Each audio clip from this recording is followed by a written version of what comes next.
tout moment, vous allez pouvoir générer votre rapport en appuyant sur le picto de l'imprimante. Ici, vous pouvez à tout moment appuyer sur Appliquer la configuration et après appuyer sur Télécharger pour générer votre rapport en PDF.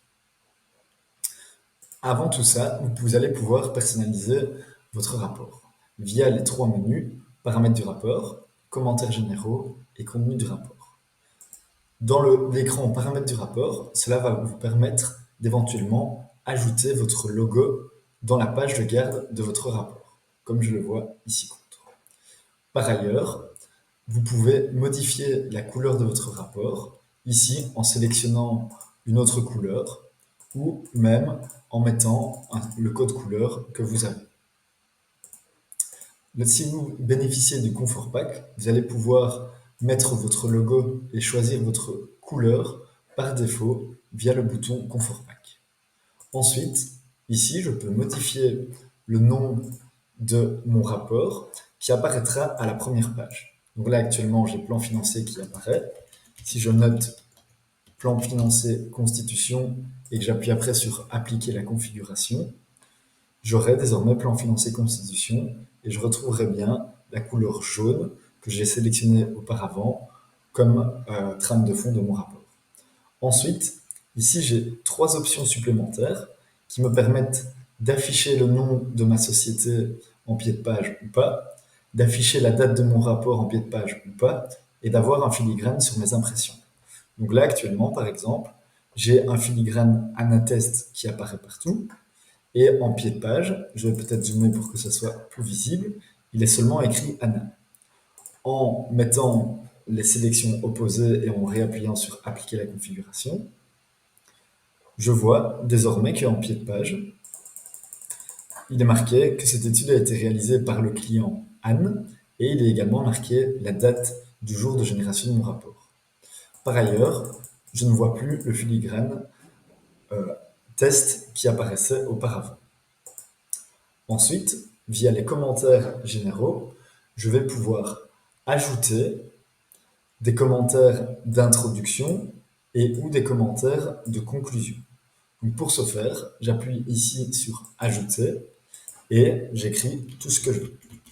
J'ai un traitement de texte classique dans lequel je peux changer la taille, la couleur, mettre une partie en gras, en italique et éventuellement mettre des bullet points ou une numérotation. Chose intéressante, c'est qu'il m'est également possible d'ajouter des images. Donc d'ajouter des images, par exemple des captures d'écran d'un mail que le client m'a envoyé ou une capture d'écran d'un tableur Excel que le client m'a également envoyé. Encore une autre chose, c'est qu'il est possible d'enregistrer des commentaires comme commentaire type.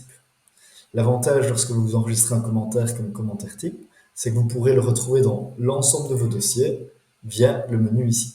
Donc, par exemple, moi ici j'ai déjà des commentaires types pour avant-propos et j'ai également un autre commentaire type en français qui est mon commentaire type présentation Martin Agency.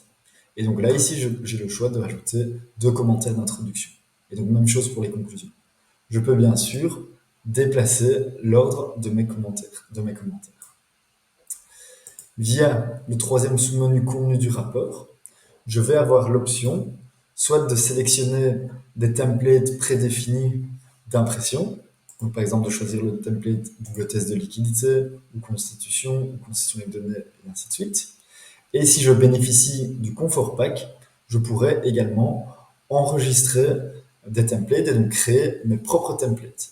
L'avantage, si je crée mon propre template, c'est que dans l'entièreté de mes écrans, je pourrais par exemple retrouver le template Constitution Société de Management. En plus de ça, j'ai l'opportunité de cocher ou décocher l'entièreté des catégories.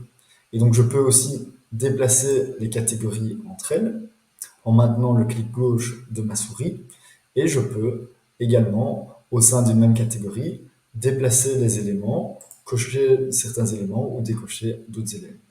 Une fois que tout me semble en ordre, j'appuie sur Appliquer la configuration.